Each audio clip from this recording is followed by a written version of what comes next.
আপনাদের সবাইকে স্বাগত জানাচ্ছি চ্যানেল 24 এর সাপ্তাহিক আয়োজন ইসলামী ব্যাংক পিএলসি ইনসাইডে। আপনাদের সাথে রয়েছে আমি রহমান রাশেদ। ভিগো ওয়্যার গার্ড প্রয়োজন মতো বাঁকানো যায়, অধিক চাপেও ভাঙে না। ভিগো। আমরা আজকে আমাদের আয়োজন সাজিয়েছি বিনিয়োগ পরিস্থিতি এবং ব্যবসার বর্তমান দিনকাল নিয়ে, এবং এ ব্যাপারে কথা বলতে আমরা স্টুডিওতে আমন্ত্রণ জানিয়েছি জনাব ফজলুল হককে। তিনি বিকেএমই এর সাবেক প্রেসিডেন্ট। জনাব ফজলুল হক, স্বাগত জানাচ্ছি, অনেক ধন্যবাদ স্টুডিওতে আসার জন্য। বিনিয়োগ পরিস্থিতি এবং ব্যবসার বর্তমান দিনকাল নিয়ে আপনার সাথে আজকে আলোচনায় যেতে চাই। এবং প্রথম প্রশ্ন, 2024 সালে জাতীয় পর্যায়ে এফডিআই বা ফরেন ডিরেক্ট ইনভেস্টমেন্ট দেখছিলাম যে প্রায় 13% কমেছে বলে বলা হচ্ছে টাকার অঙ্কে, যেটা $1.27 বিলিয়ন। পরবর্তীতে আমরা দেখেছি যে পরিস্থিতি কিছুটা উন্নতির দিকে গেছে, তারপরেও এই পরিস্থিতিকে কি খুব সুখকর বলা যাবে? ধন্যবাদ। আসলেই মোটেও সুখকর না পরিস্থিতিটা। এখন এই পরিসংখ্যানের এফডিএর যখন আপনি পরিসংখ্যানটা বলেন, এর কিন্তু আবার এই সময়কালের সঙ্গে যদি আমরা আবার রাজনৈতিক এটা মেলানোর চেষ্টা করি, নর্মালি আমরা করি, হ্যাঁ, কার আমলে কেমন হলো, এটারও কিন্তু আবার একটা ঝামেলা আছে। ঝামেলাটা এরকম, ধরেন 2025 সালে যে বিনিয়োগটা বাংলাদেশে আসছে, এইটা কি 2025 সালের ডিসিশন না এটা 2024 সালের ডিসিশন? সেই প্রশ্নটা কিন্তু আবার থেকে যায়। কারণ একটা লোক যখন বিনিয়োগ করে, বিশেষ করে বিদেশে যখন বিনিয়োগ করে, তার সিদ্ধান্তটা কিন্তু ওভারনাইট কিছু হয় না যে আজকে ডিসিশন নিলাম, কালকে সকালে আমি আমেরিকা থেকে বাংলাদেশে গিয়ে $10 মিলিয়ন বা $100 মিলিয়ন ইনভেস্ট করলাম, ব্যাপারটা এরকম হয় না। সো এইটা ওইভাবে মেলানোটা ঠিক হবে না প্রথমত। আর যদি মোদ্দা কথায় আপনার মূল সুর যেটা, সেটা সামগ্রিক বিনিয়োগ পরিস্থিতিটাই ভালো না।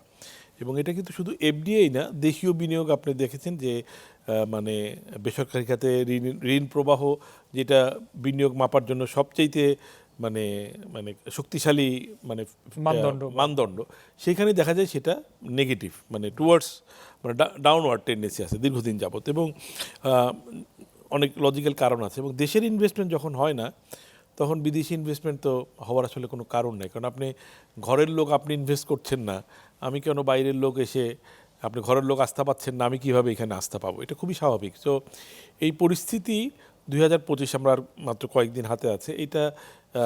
এবং এটা কি শুধুমাত্র রাজনৈতিক প্রেক্ষাপটের কারণে বলে মনে করেন? এটা রাজনৈতিক প্রেক্ষাপট একটা বড় বিষয়, রাজনৈতিক প্রেক্ষাপট একটা বড় বিষয়, কিন্তু এর চেয়েতেও অনেক বেশি ইম্পর্টেন্ট হলো সুশাসনের ব্যাপারটা। এখন যদি সুশাসনের ব্যাপারের সঙ্গে আবার রাজনীতি জড়িত, হ্যাঁ, তো সুশাসনের যে ব্যাপারটা, সেইটা আনফর্চুনেটলি খুব বেশি যে ইমপ্রুভমেন্ট হয়েছে এই রাজনৈতিক পট পরিবর্তনের পরে বা এত বড় একটা অভ্যুত্থানের পরে, গণ অভ্যুত্থানের পরে, ব্যাপারটা তাও না। হ্যাঁ, তো পুরো পরিস্থিতিটাই ব্যবসা বাণিজ্য, বিনিয়োগ, অর্থনৈতিক প্রবাহ, এর জন্য খুব ভালো সময়ের ভিতর দিয়ে আমরা আসলে যাচ্ছি না। অনেকে বলে থাকেন যে এই অন্তর্বর্তী সরকার একরকম বলা যায় যে উত্তরাধিকার সূত্রেই একটা পঙ্গু অর্থনীতি পেয়েছে। সেটা যদি গত 15-16 মাসের কথা যদি আমরা হিসেব করি, সেখানে কি দেখেন যে অন্তর্বর্তী সরকারের আরও ভূমিকা পালন করার জায়গা ছিল? বা অন্তর্বর্তী সরকারের পারফরমেন্সকে আপনি সেখানে কিভাবে দেখবেন, এটা দেখেন কিভাবে তারা সামনে নিয়ে যাচ্ছে? এইটা দেখেন, আমরা এটা একটা পলিটিক্যাল একটা সবসময় থাকে। আমরা বিগত সময়ও দেখেছি যে বিগত সরকারও যখন আমরা দেখেছি যে তারা যখন একটা বেকায়দায় পড়তো, আপনি একটা বেকায়দায় প্রশ্ন করলেন যে আপনারা এখন খুব খারাপ পারফর্ম করতেছেন, তারা কিন্তু 15 বছর যাবৎ ক্ষমতায় আছে। তারা কিন্তু 15 বছর আগের যারা ক্ষমতায় ছিল তাদের রেফারেন্স তো অনেকবার আমি শুনেছি যে তাদের লেগেসি আমাদেরকে এখনও টানতে হচ্ছে। হ্যাঁ, স্যার, এই সরকার তো এটা টানতেই পারে যে বিগত সরকারের ভঙ্গুর অর্থনীতি। কিন্তু ভঙ্গুর অর্থনীতি যদি বলেন, যেমন ব্যাংকিং খাতের দুরবস্থা, এটা স্বাভাবিক। 15-16 বছরের জঞ্জাল আপনি 15 মাসে উদ্ধার করতে পারবেন না। কিন্তু সুশাসনের যে নিশ্চয়তাটা, সুশাসন নিশ্চিত না হোক, সুশাসনের যেই সমস্ত এলিমেন্টগুলো আছে যেগুলো দিয়ে আমরা মনে করি যে সুশাসন নিশ্চিত হচ্ছে, সেই জায়গায়ও কিন্তু আমরা একজন নাগরিক হিসেবে, ব্যবসায়ী বাদ দেন, একজন নাগরিক হিসেবে আপনি মনে করেন আপনি পথ চলতে গিয়ে কয়টা বলতে পারবেন যে আপনি আগের চেয়ে অনেক বেটার নাগরিক সুযোগ সুবিধা, আপনার অধিকার আপনি প্রয়োগ করতে পাচ্ছেন, বা নাগরিক সুযোগ সুবিধা আগের চেয়ে অনেক বেশি পাচ্ছেন? এটা কিন্তু আগের চেয়ে ভালো করছেন খারাপ করছেন, আমি সেই তর্কে না গিয়ে আমি তুলনা করতে চাচ্ছি না। আমি বলতে চাচ্ছি যে এই সরকারের কাছে আমাদের যে প্রত্যাশাটা ছিল, অ্যাটলিস্ট যে এটা একটা রাজনীতি মুক্ত একটা সরকার, নিরপেক্ষ একটা সরকার, এবং অভ্যুত্থানের ভিতর দিয়ে জন্ম নেওয়া একটা সরকার, যে একটা কমিটমেন্ট নিয়ে আসছে, জনগণের প্রত্যাশার পারদ এত উপরে, সেই তুলনায় আমার মনে হয় যে অধিকাংশ মানুষই এটাই বলবে যে তারা হতাশ, তাদের নিজ নিজ জায়গা থেকে, যে ঠিক খুব বেশি এই প্যারামিটারগুলোর উন্নতি হয় না, যেটা আমাদের প্রত্যাশা ছিল। তাহলে কি সার্বিকভাবে বলেন যে যারা অর্থনীতিতে চালিকা শক্তি হিসেবে ভূমিকা পালন করছে, সর্বোপরি বাংলাদেশের জনগণ, আমরা দেখেছি যে গতকালকে জাতীয় নির্বাচনের জন্য তফসিল ঘোষণা হয়েছে, তাতে করে কি প্রেক্ষাপট কিছুটা পরিবর্তন হবে, বা বিশেষ করে বিদেশি বিনিয়োগের ক্ষেত্রে বা দেশি বিনিয়োগের ক্ষেত্রেও পরিস্থিতি কিছুটা অনুকূলে আসবে বলে মনে করেন? এটা আমার মনে হয় যে অনুকূল পরিস্থিতি তৈরি হওয়ার একটা সূচনা হিসেবে আপনি ধরতে পারেন। কারণ ধরেন মানে একটা সবসময় একটা প্রশ্ন ছিল, এটা পথ চলতে গেলেই যে কোনো লেভেলে একটা প্রশ্ন ছিল, নির্বাচন হবে তো? আর সেই প্রশ্নে হয়তো সমাধান এখনো হয় নাই, বাট এই তফসিল ঘোষণার মাধ্যমে অনিশ্চয়তা দূর করার একটা বড় পদক্ষেপ হিসেবে আমরা এটা দেখতে চাই, এবং মানে রাজনৈতিক দলগুলো সেইভাবেই দেখছে এবং অন্যান্যরা সবাই সেইভাবেই দেখছে। তো এইটা আমার মনে হয় যে আগামী দিনে মানে একটা ভালো পরিবেশ তৈরি হওয়ার একটা সূচনা হতে পারে। এবং বিদেশি বিনিয়োগকারীরা আমার মনে হয় যে ঠিক এখনই ঠিক আস্থার জায়গাটা তারা নিয়ে আসবে না, বরং এইরকম সময় যখন তারা ডেফিনিট অলমোস্ট, যদি সব কিছু ঠিকঠাক থাকে আর 2 মাসের ভিতরে নির্বাচন, এক্স্যাক্টলি মানে 2 মাস পরেই নির্বাচন, একেবারে মানে যদি তারিখ ধরে বলেন একেবারে 2 মাস পরেই নির্বাচন, তো 2 মাসটা তারা অবশ্যই দেখতে চাইবে। এবং এই নির্বাচনকালীন এই সময়টাতে, এই 2 মাসে আমাদের মানে আইন শৃঙ্খলা পরিস্থিতি আমরা কতটা নিয়ন্ত্রণে রাখতে পারি, সেটারও কিন্তু একটা মানে একটা ইম্প্যাক্ট কিন্তু এর পরবর্তীতে, মানে যদি খুব একটা ভায়োলেন্ট একটা পরিবেশ তৈরি হয়, আমরা চাই না, আমরা আশাও করি না আমরা, বাট যদি ভায়োলেন্ট পরিস্থিতি তৈরি হয়, বিগত 15 মাসের আইন শৃঙ্খলা পরিস্থিতির মানে যে স্ট্যান্ডার্ড, তাতে একটা আশঙ্কা কিন্তু জনমনে আছে এটা নিয়ে, হ্যাঁ, যে একটা ভায়োলেন্ট পরিস্থিতি তৈরি হলে এই পুলিশ ফোর্স এটা সামাল দিতে পারবে কিনা। সো যদি একটা ভায়োলেন্ট পরিস্থিতি আলটিমেটলি তৈরি হয়, তাহলে এটার ইম্প্যাক্ট কিন্তু আপনার পোস্ট ইলেকশন গিয়েও থাকবে। এবং তখন আবার নতুন যে নির্বাচিত সরকার যারাই আসে, তাদের উপরে তারা আবার প্রথম 1 মাস 2 মাস কীভাবে পারফর্ম করে এগুলোর উপরে নির্ভর করবে। কিন্তু তারপরও আমি আপনার অরিজিনাল প্রশ্নে আবার ওইটা বলি যে এই নির্বাচনের তফসিল ঘোষণার মাধ্যমে আমি বলবো যে পরিবর্তনের মানে মানসিকতার পরিবর্তনের একটা সূচনা আমরা ধরতে পারি, এবং আমরা সেভাবেই পজিটিভলি দেখতে চাই। নির্বাচিত সরকারের কাছে তো অনেক প্রত্যাশা থাকবে, খুব স্বাভাবিকভাবে ব্যবসায়িক মহল তারাও নানা রকম প্রত্যাশা নিয়ে অপেক্ষা করবেন নিশ্চয়ই।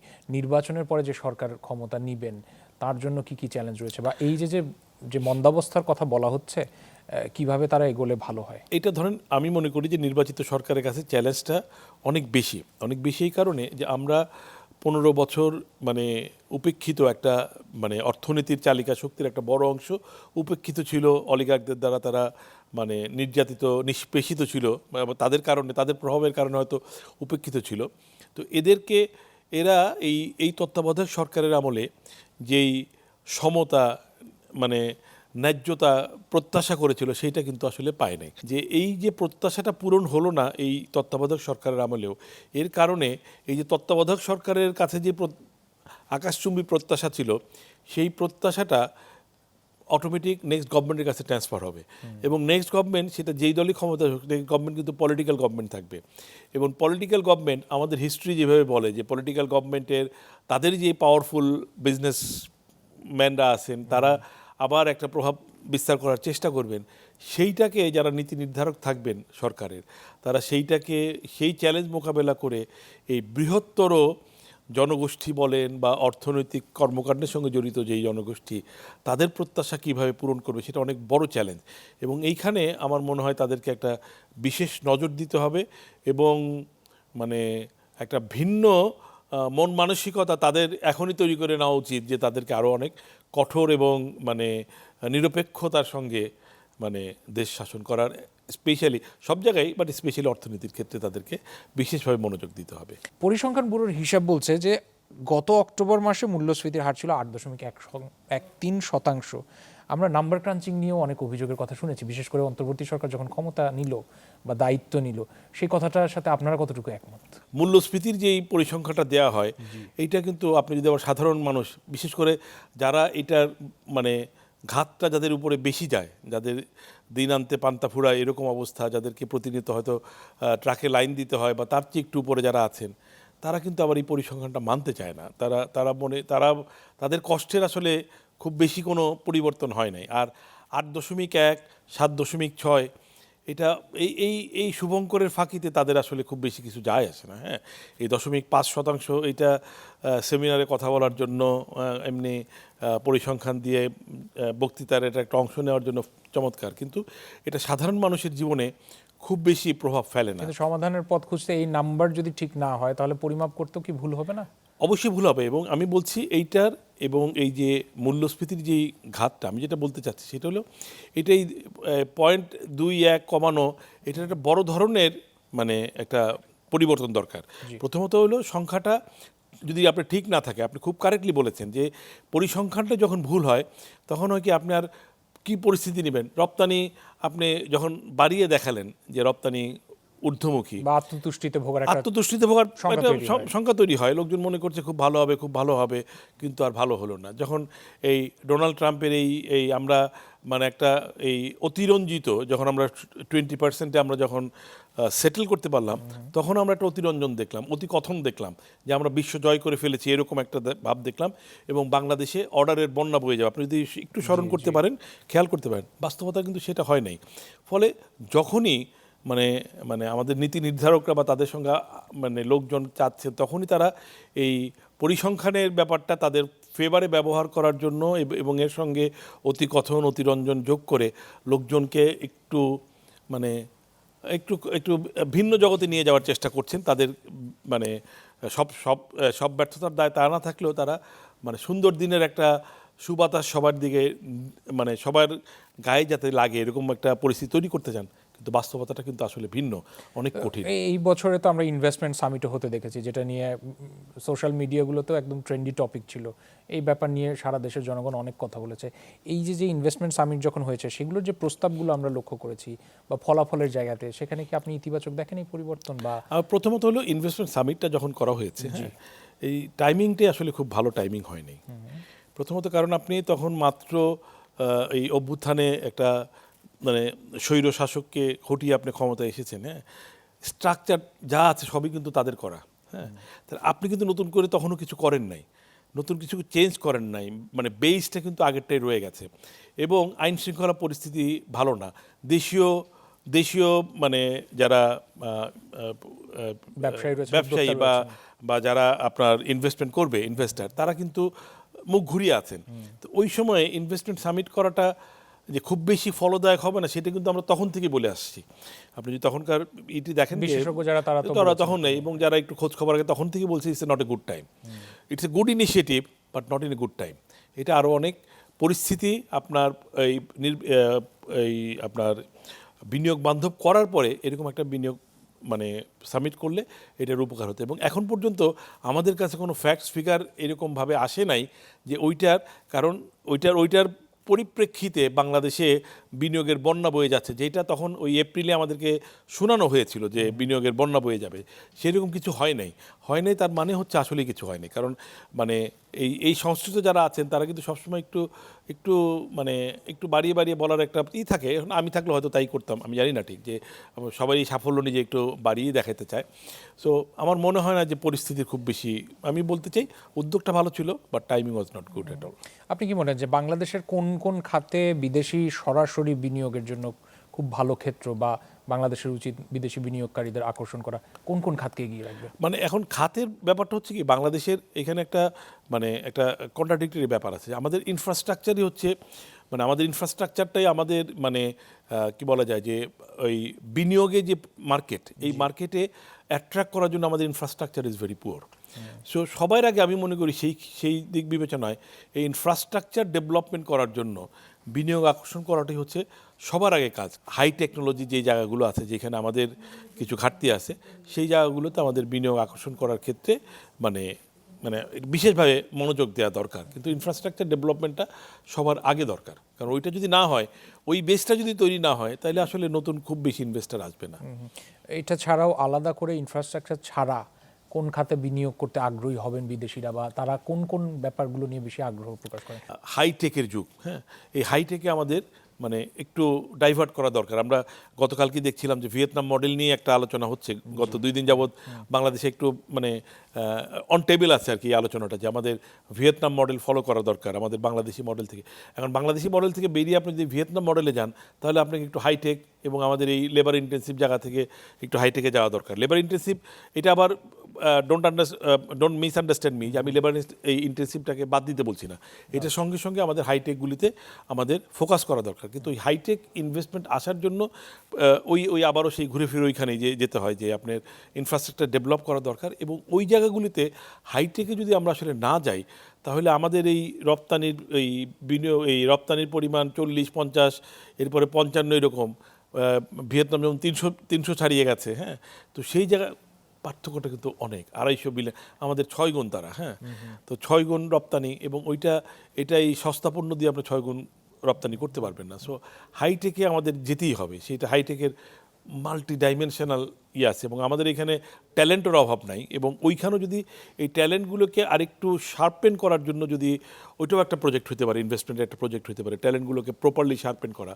এবং আমাদের ট্যালেন্ট যারা আছেন, এরা যাতে আবার এই ড্রেনেজের যে ব্যাপারটা থাকে, যে তারা আবার বিদেশে চলে যাচ্ছে, সো ওই ইনভেস্টমেন্টগুলি যদি এখানে আসে, তাহলে কিন্তু তারা কিন্তু এই যে আমাদের এখানে যে ট্যালেন্টের যে ছেলেগুলো ভালো ভালো ইউনিভার্সিটি থেকে বেরোচ্ছে, তারা কিন্তু তখন বাইরে জব না করে তারা দেশেই যখন বাইরের সমান মর্যাদার বা সমান সুযোগ সুবিধার একটা জব পাবেন, আমি মনে করি ম্যাক্সিমাম ছেলে মেয়ে তখন হয়তো বাংলাদেশে থাকতে চাইবে। সাম্প্রতিক সময় আমরা যেমন দেখেছি যে একটা বৈশ্বিক একটা শুল্ক যুদ্ধ চলছে, যুক্তরাষ্ট্র নানা রকমের শুল্ক আরোপ করে দিয়েছে বিভিন্ন দেশের উপরে, সেটাও একটা নিশ্চয়ই ধর্তব্যের মধ্যে পড়বে। একই সাথে আমরা দেখেছি যে চীন বন্ধুত্বের হাত বাড়াচ্ছে। মানে বাংলাদেশের এই মুহূর্তে ভবিষ্যৎ পরিকল্পনা আগামী 3 থেকে 5 বছর যদি চিন্তা করা হয়, কোন পন্থা অবলম্বন করলে ভালো হয় ব্যবসার ক্ষেত্রে? এইটা ব্যবসার ক্ষেত্রে হলো কি, আমি মনে করি যে চীন একদিকে বেটার, যে আপনি চীনের কাছ থেকে মানে অনেক বেশি অর্থ পাবেন। আপনি যদি যাদের কাছে এখন অর্থ আছে বিশ্বে, হ্যাঁ, তাদের ভিতর চীন হয়তো মানে comparatively less complicated to get the money from them. হ্যাঁ, কিন্তু আবার যদি বৈশ্বিক পলিটিক্সটাকে আপনি দেখেন, সেখানে চীনের কাছ থেকে খুব বেশি মানি আনাটা আপনার জন্য আবার ওই ভূ রাজনৈতিক যেই জটিলতাটা আছে, সেখানে আপনি আবার মানে পা দিয়ে দিলেন। সো এইখানে এই ব্যালেন্সটা আসলে খুবই একটা কষ্টকর ব্যালেন্স, খুবই মানে, আবার ধরুন আমাদের প্রতিবেশী দেশ আছে, তাকেও আপনি উপেক্ষা করতে পারেন না। হ্যাঁ, সো এইখানে যে একটা ত্রিমুখী একটা, যদি আমি মানে সংক্ষেপে ত্রিমুখী বলি, যুক্তরাষ্ট্র, চীন এবং ভারত, এর ত্রিমুখী যে একটা প্রতিদ্বন্দ্বিতা বলেন, এবং বাংলাদেশকে নিয়ে আপ টু সাম এক্সটেন্ট হয়তো একটু কারাকারিও আছে। সো এইখানে যারাই নীতি নির্ধারক আছেন, বিশেষ করে আগামী সরকার যারা আছেন, তাদেরকে যে আমাদের